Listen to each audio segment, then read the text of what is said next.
Hello everybody, welcome back to ESA Winter 21. We're still on the super awesome indie block. Quickly, just to remind everybody here that we are raising money for the Alzheimer Fonden. If you want to donate, you can find the link in the description under the stream.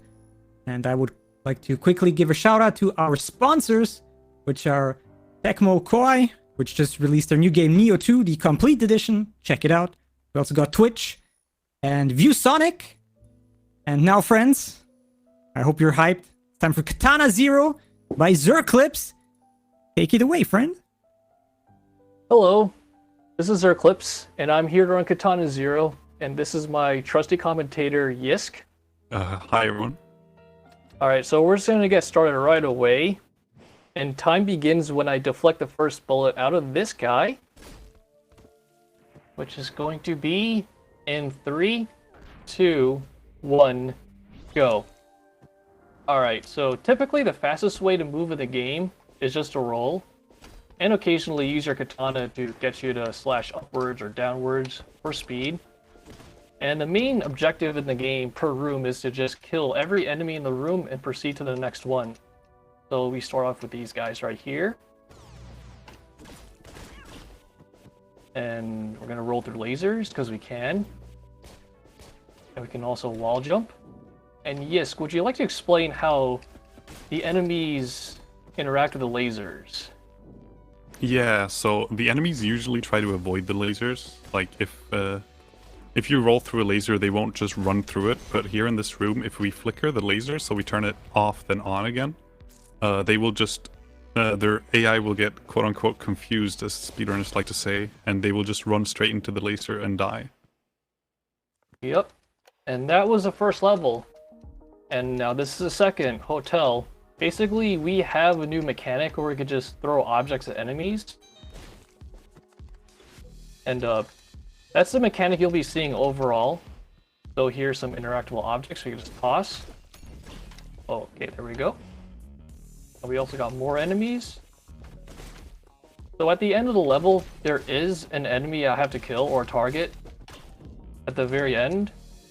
But I can throw an object off screen killing him. So yes, would you like to explain that part?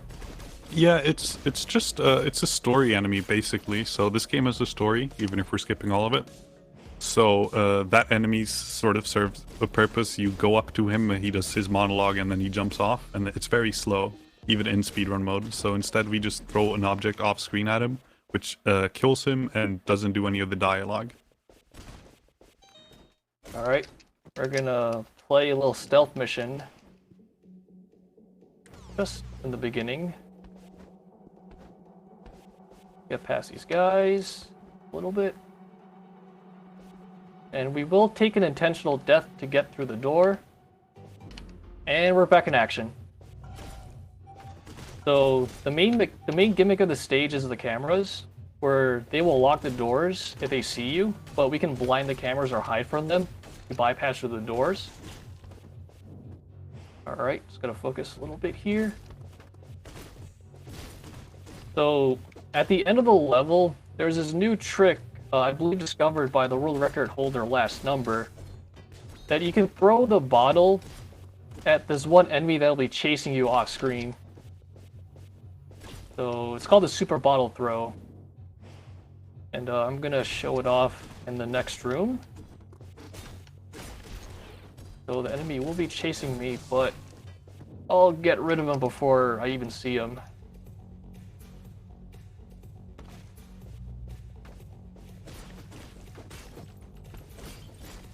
Alright, he's dead. Alright. That's club. Now, this is prison. Prison is just a whole bunch of rolling. There isn't a whole lot to talk about here. But because it is just a quote-unquote easy level, I gotta save frames. The frames are important. Yes. Very, very important. It's very easy to lose frames in this game in general. Alright. So, gonna get past these guards that'll show up. So technically you do not have to kill the guards. But if they see you, you gotta kill them, so it's more of a leave no witnesses mission. Yeah, the game sort of intends this to be a stealth mission, but it's a lot faster to not stealth, and the game doesn't really punish you. Alright, so Studio here. Studio is a very special stage. Would you like to explain the layout of Studio?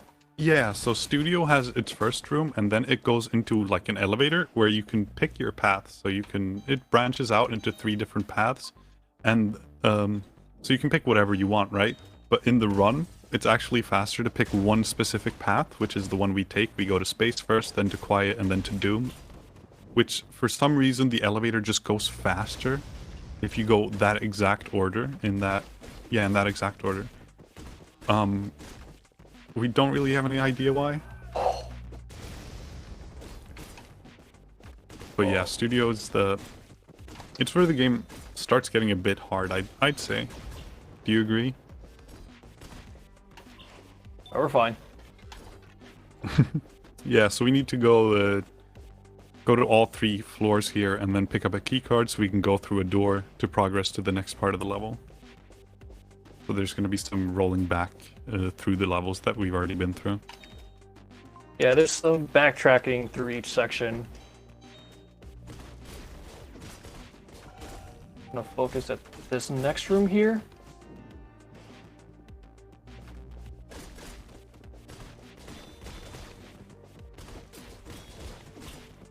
Alright, hard part's over, and we're going to be going up to an auto-scroller, which is a minecart section, where I do absolutely nothing but ride a minecart for 1 minute. Alright, the last section where we get the last key.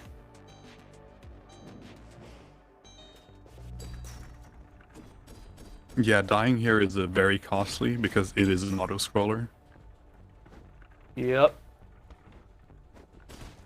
But like, the good thing is it's the easiest of the 3 rooms. But the bad thing is, it loses a lot of time when you die.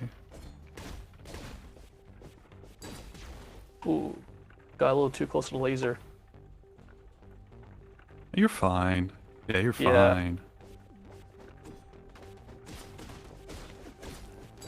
We're fine. Yeah, this is a room where you see a lot of runners start doing swag strats because they get bored or similar things. But we're back in action. And coming up is a boss fight. And he's pretty difficult. Gotta focus on the fight. Yeah, probably the hardest boss in the run, I'd say.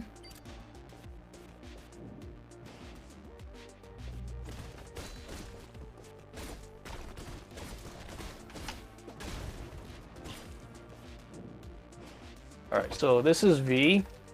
He's a big boss in the game, and also the hardest.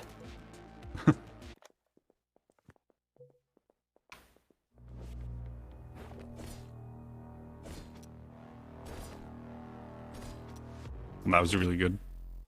Yeah, we're done. Yeah, you can literally just do that, and he gets bullied. Yeah, he basically gets stun locked. So, unfortunately, he did get away, but we can chase him into his own mansion. This is why you don't bring a gun to a sword fight. Just slap it away, runs. And we're gonna create a little blackout in this this level, so we're hidden in the dark.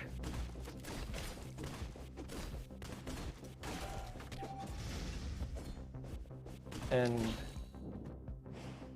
get by. Alright, it's looking good. And this next room, I gotta focus. Oh yeah, this room.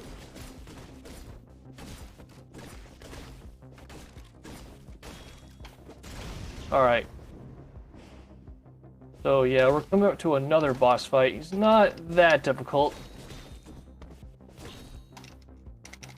Oh. Oh, no replay skip. That is whatever.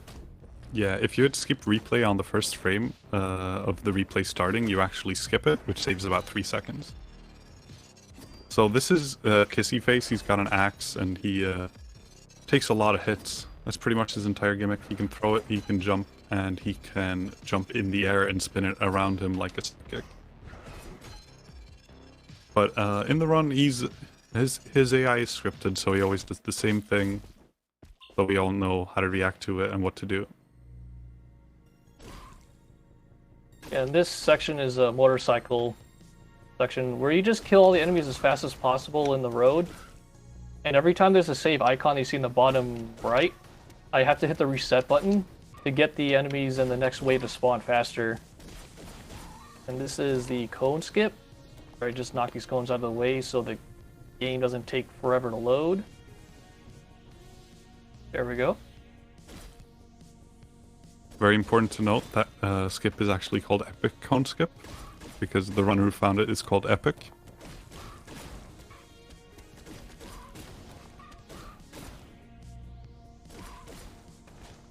Yeah, we're just at the last section of the motorcycle. Then after that, we'll be fighting a boss.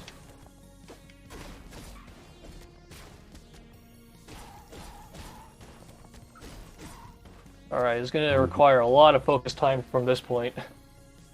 Yeah, the helicopter fight is very easy to mess up, even if it is pretty much scripted. You need to land a deflect when he does the first strafe, which isn't too hard, but it is not super easy. And then he's gonna shoot again, and then you need to land that deflect. And now he's gonna do this really annoying random pattern where the missiles follow you, but there's also a random pattern on the floor, and the hitbox is a lot larger than you'd think it is. So you end up dying a lot, and then you go to the left side of the screen because that way it fades out faster. Yeah, so now we're entering Chinatown. It's sort of the official point where the run really gets... I'd say it gets really hard here. I'm not the greatest runner though. Xerclipse is way better than me.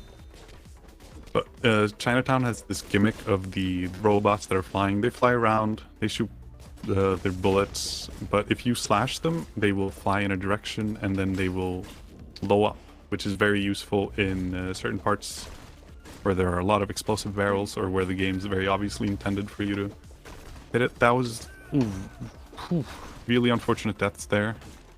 In this room, you want to get down there and then sort of bait them to stay on the bottom floor and then get the two that spawn behind you and then go down. In this room, you're just going to go over the top, get the robot, throw it down, and then kill the last guy. This room, very much just roll past and then spawn the patrol car because two people are going to leave out of that patrol car and you need to kill them to finish the run, or the room. This one, very easy, just roll to the right and then slash. This one is very timing based, but you get up there as fast as possible and try to get them to not go upstairs, and then you throw the smoke down, and then you throw a Molotov, and then some people spawn behind you, and it's all good. And that is Chinatown done. Now onto Dragon Tape, which is a really fast level, because now we're not playing as Zero, the character we were playing as before, we're playing as 15 instead. And he has this ability to dash, and all the characters that are hit by his dash die. So it's really good, and it's really fast because he moves super quickly. So 15 is just all about, or 15 Dragon Tape is all about just maximizing your dash, but the issue is after you've dashed, you can't attack for a certain period of time. So it's very important to not mistime it, because then you're just stuck with an enemy in front of you and you can't kill them. So there it is, blinking, you miss it, Dragon Tape's over. Now onto Slaughterhouse, and Slaughterhouse... Yeah, the infamous stage. Yeah, this is the run killer for a lot of people, I think. It's very difficult, it's quite long, and yeah, it's just cycle based. You're off cycle a bit, and then you really just screw up. So you didn't see it, you might have not seen it there, but he actually did a skip where he skipped the camera at the start of Slaughterhouse. This never spawns in the sniper that follows you otherwise, and it also allows you to skip a room in the future where it's like a really long dialogue and the dude just talks a bit. But yeah, you really get to see it now when you come into the later parts of Slaughterhouse, that there are just crushers and yeah, a lot of crushers, a lot of that stuff. Oh, missing one enemy there to the left. That's very unfortunate. So here I believe he's going for the one cycle, but he's not turning the conveyor belt, which is a bit slower than turning it to the right, but it's a lot safer because it's really just a difficult thing to do. Yeah, come on. This is the last room of Slaughterhouse. It's a lot of killing enemies, throwing a remote bomb to the left there to kill the last guy off screen. Here's why we skip the cameras at the start, because now you can just skip this entire bit and you can skip this entire bit, which is really nice because those bits are just really boring for the run most of the time. And that is Slaughterhouse done as soon as he enters the door there. Now onto Bunker Part 1, which is just a huge elevator shaft. You're going down floor by floor by floor and just getting down as far as possible into the bunker. Room 3 here, just rolling through the lasers, skipping the turret there, or rolling through the turret and then rolling through the lasers again. Room 4 here, just kill everyone. Ooh, missing the throw there. That's a bit unfortunate. Or didn't miss the throw. The shield guy just turned around. Here you throw a Molotov at that wooden panel so the body flies so the people get closer to you. And then this turret room, that was very nice. I think that usually, or that's like sort of random, so it's very nice to get that because sometimes it can just kill you. They're just, yeah, I mean, you all saw that, right? Just go down, throw smoke, do some things. Room 8 here, you just roll through it. It's very difficult. Actually, kind of is difficult to do optimally because rolling is quite hard. Onto the second to last room.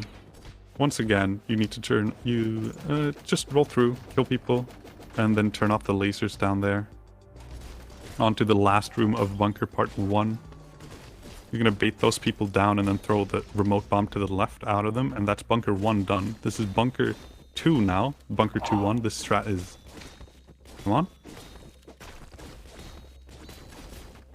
Yeah, this strat is super cool once you see it done. That was really good. That was, what, second try? That's super good.